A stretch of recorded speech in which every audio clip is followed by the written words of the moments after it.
Welcome back. All right, so tonight's game that I'm reviewing is the Ottawa Senators and the Montreal Canadiens, and this is just as bad as the score looks. The shot attempts weren't that far off. I think the shot attempts ended up being like 60 to 50 for Ottawa, but yeah, this was not a close one. And you know the weird thing is, you see a 7 spot from Ottawa and you think, well, the goaltending must have been terrible for Montreal. Not really. This was defense, forwards. It was a rough one. Montreal did not have a lot of its top guys out there, so it's not a reason to panic because preseason too, right?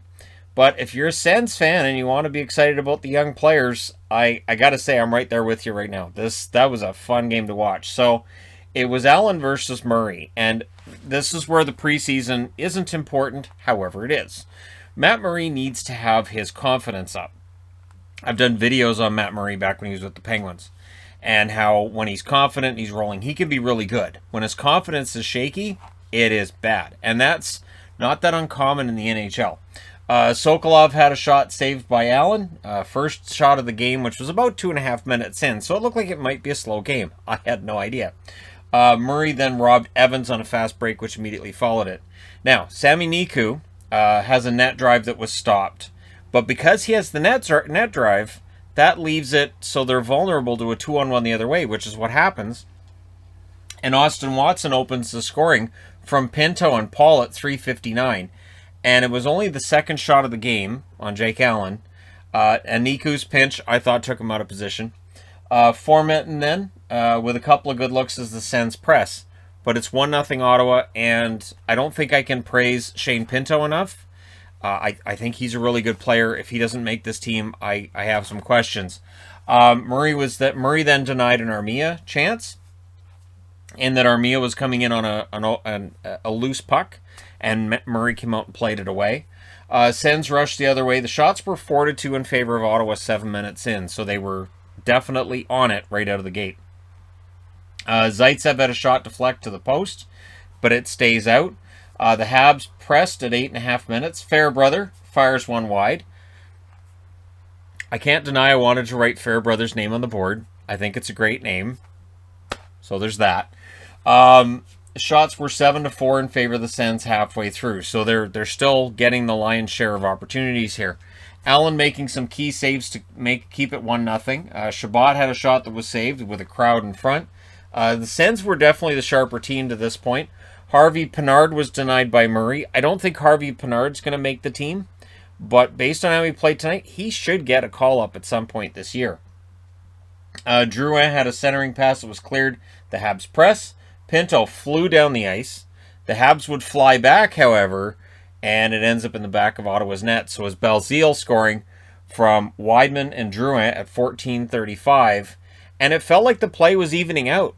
It felt like, the shots were getting kind of close, and now it's a tie game, and then Zub hit the post, and I was like, okay, so Allen needs to thank his post. That's 2 posts for Ottawa. Yeah, this score could have been worse.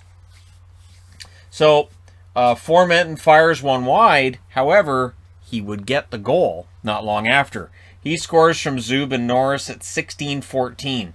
So less than 2 minutes after Belzile had tied the game, Ottawa restores the lead, which for fans in attendance was nice to see. They cheered. There were a lot of Habs jerseys in that crowd, though, which is normal when it's Montreal and Ottawa, right? Now, Niku was bloodied after a hit by Norris.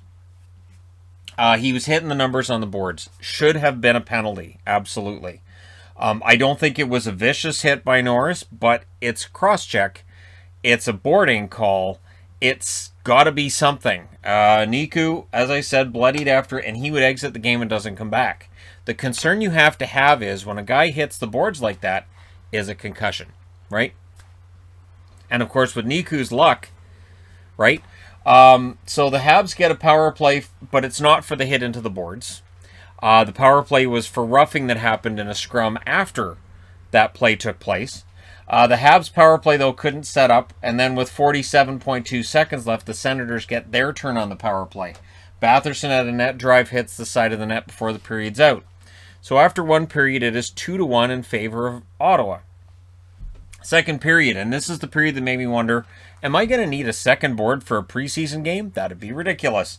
Sogard started the second. The plan was for Murray to play the whole game. So right away they said, we hope this is an equipment issue, and it looks like it was.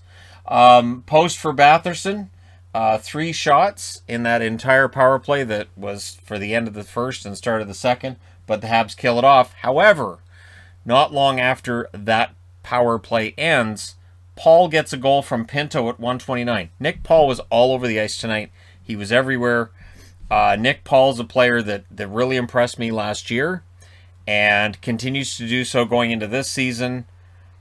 I don't know. I think there's more offensive upside there. He gets the goal there. Josh Anderson then tried to answer. Josh Anderson had a lot of opportunities tonight. He's just a little bit off. Again, it's preseason, so whatever was a little bit off tonight, he has plenty of time to fix. Sogard makes the save on that one. Dvorak then tips one wide. Habs get a power play. And then shorthanded, Paul goes end-to-end at the end of that power play. Sens would kill it off with no shots allowed by allowed to Montreal. Fairbrother had a shot saved by Murray, who was back in the net at this point, and the Habs pressed. So, again, it's a 3-1 game. Weidman had a shot then saved by Murray. Things get kind of scrummy at that point. Keep in mind, these teams do play each other again tomorrow. So while this won't be the game I'm covering tomorrow, they play each other again tomorrow. So there's the possibility, depending on how many players that played tonight play again tomorrow, there could be a little bit of ugliness there. And then Batherson scores from Formenton and Chabot at 9 minutes. So that really opens it up to 4-1 in favor of the Senators. Nice fast break goal. The speed of these kids in the Ottawa lineup is impressive. And speed kills in the NHL, and Ottawa has that. So they could be a lot of fun to watch. I don't know how many games they win, but they could end up scoring a lot of goals. And their power play should be much better. 2 seasons ago, every review of an Ottawa game featured me saying at least once, and their power play sucks. It does not now. Not with the group they can put out there. The interesting thing, too, was this was the first shot that they had since the goal by Paul. So it was, 7.5 minutes between shots. Montreal had the opportunities, but the next shot Ottawa gets goes in the net because that's the kind of night that Montreal was having. Gooley throwing some hits. I don't think he makes the team this year. Maybe he does, but I don't think so. I think he's going to end up needing some more seasoning. And the Habs were seeking an energy shift. Paul had a shot that was saved. More fast transitions by the Senators. Again, that speed is fantastic. The Habs get another power play, and it was a much better one, and then it scores. And it's Dvorak who gets power play marker from Weidman and Drouin at 12:23. So with a couple of assists tonight, Chris Weidman probably has played himself onto the Montreal roster, where he was likely going to end up anyways, right? But games like this should free him up for that roster spot. Dvorak was slashed on the hands on that goal.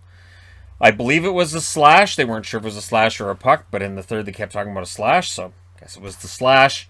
But the game doesn't stay close-ish for that long. Like, that made it 4-2. Chabot hits a post, and then Sokolov scores. I thought he had a good game, too, from Parker Kelly and Chabot at 13-19. I really like Parker Kelly. Good energy player. And we'll see whether or not he makes the team. I'm not sure of his status right now. We'll get to that. Paling then tried to answer. Murray made the saves. They were talking about Paling, too. Paling needs to have a real standout preseason in order to make Montreal consider keeping him around. And I'm not sure he's done enough to force Marc Bergevin to keep him on the team. But we'll see. The Habs then press with 5:30 left. Pizzetta won a quick fight with Parker Kelly. It wasn't really a fight. It was kind of a bit of a mugging. So the extra 2 goes to Pizzetta, and Parker Kelly would leave the game. So Kelly was out, and I don't know his status at this point. Batherson fires one wide. Good power play. Paul nearly buries one, and then it's a power play goal for the Senators. That's right. That power play does not suck. Norris scores from Batherson and Chabot at 18-13. Batherson really wants to have a huge season. You can see it. Chabot all over the scoreboard tonight. I know the Sokolov goal that the app said Chabot had the second assist on TV. It didn't show that second assist. I don't know if they took it away. It's preseason. It's not a big deal, but Chabot was everywhere. Allen had collided with Agazino on this goal by Norris, so they were kind of looking for goalie interference. But David Savard pushed Agazino towards his own goaltender, so that's why it doesn't count as goalie interference. Yes, there was a collision there, but it was caused by the Montreal defenseman. Mete then almost made it 7-2 in the closing seconds. I love Victor Mete's game. And I'm going to say this too. I think Ottawa's blue line is probably better than we give it credit for. And so as this is going into the third period, I thought, this... And I understand Montreal wasn't playing everybody like it wasn't their grade A roster. But I think there's a lot of positive that you can take from this if you're a Sens fan. And just in general for how things are going. So, to go into the third period, Kevin Poulin starts the third for the Habs. At 14 seconds in on the first shot, it's Formenton scoring from Batherson. And that's kind of unfair. It's right off that opening face-off of the third period. And the Sens, again, they show their speed on a turnover. And I believe it was Chabot that forced the turnover. So they didn't give him an assist here. But again, Thomas Chabot is on the ice a lot. He was number 2 in ice time among players in the NHL. And I was going to say among defensemen. But if he's number 2 among defensemen, then he's number 2 in the league if you don't count goaltenders. So, yeah, great game by Chabot here. The Habs then get an early power play. Anderson with the near miss at its start. Like I said, Anderson's just a little bit off. He's going to get that going, though. Wideman had a shot that deflects wide, but it's killed off by Ottawa. Pressed by the Senators at 5 minutes. Norris had a shot that was saved. Good start for Murray. And again, I don't think you can overstate how important it is that Matt Murray has a good training camp. This is the first of what's supposed to be 3 games that Murray gets in the preseason, and he's supposed to play the entire game each time. At least that's the way it was announced. So, again, if Matt Murray has that bounce back year, and if the kids are as good as they look tonight, Ottawa's going to surprise some people. Sure, they may end up on the outside of the playoffs looking in, but the future's pretty darn bright for Ottawa. Pinto had a shot that deflected wide, and again, I put right here, great game, because I'm like, okay, Shannon, you need to discuss that Pinto had a really good game, and he looked really solid out there. Agazino then had a near miss at the half. Watson targeted Pizzetta. So Pizzetta, who had, kind of tackled Kelly, and Kelly's out of the game at this stage, he decides, all right, I'm going to go after Pizzetta. Pizzetta doesn't drop the gloves, and so it's Watson that goes to the box, and Habs come out of it with a power play. There were no shots on that power play, and we're down to less than 7 minutes left at this point. And you could tell once that power play was done that teams were kind of ragging the puck a bit, Ottawa especially. If you have it behind your own net, you kind of look at the clock and kind of just stick handle with it. You think about going up the ice, but you're really trying to make sure that guys aren't getting hurt. You're trying to make sure that you're not making a dumb play, especially if you're one of the kids trying to earn a roster spot. You don't want to make that last boneheaded play in a game that's going to have the coach going, I remember you. So the Senators did a good job of killing the rest of the clock. Really solid game by the Senators. This was impressive. This reminds me of how Ottawa played at the end of the season. I watched the first episode and a half of The Leafs All or Nothing today on Amazon Prime, and it reminded me of how horrible the start to the season was for the Senators, how they were easily the worst team in the NHL. And so when they had that comeback victory against Toronto, all the discussion was this team's terrible. How could they come back against Toronto? How bad is Toronto? And in reality, once Ottawa got it going last year, they were pretty good. And so if they can start this season the way they ended last season, they could surprise some people. So we'll see. Let me know what you guys thought of this game if you watched it in the comment section below. And if you're worried about all the other stat stuff that I don't have on the board that I normally have during the regular season, right. During the regular season, all that stat stuff comes back, but during the preseason, it's just more about reviewing the games. So let me know your thoughts. Don't forget to hit like and subscribe if you're browsing your way through. You just happened upon this video, and this was a fun one. I really enjoyed watching this game. And again, if you're Montreal, you kind of look at this one, you go, all right, so Dvorak got another goal. You got slashed on the hands, but he was okay. And then it's just a matter of how's Niku. Is he okay? And again, he had blood on the visor as he left the ice, and just from the look of the hit, it definitely to me looked like it could cause a concussion. So it may have been precautionary that they left him out. There are definitely Parker Kelly. That may have been precautionary that Ottawa goes, yeah, it's a preseason game. We'll just keep him out the rest of the game. But we'll see. We'll see what the injured list looks like before the season even gets started. So there you go. Thank you guys so much for all your support. And if you haven't hit the like button, it's nice. It's just you hit like and then you just feel better. All right. Thank you guys so much for all that. And I will talk to you again soon.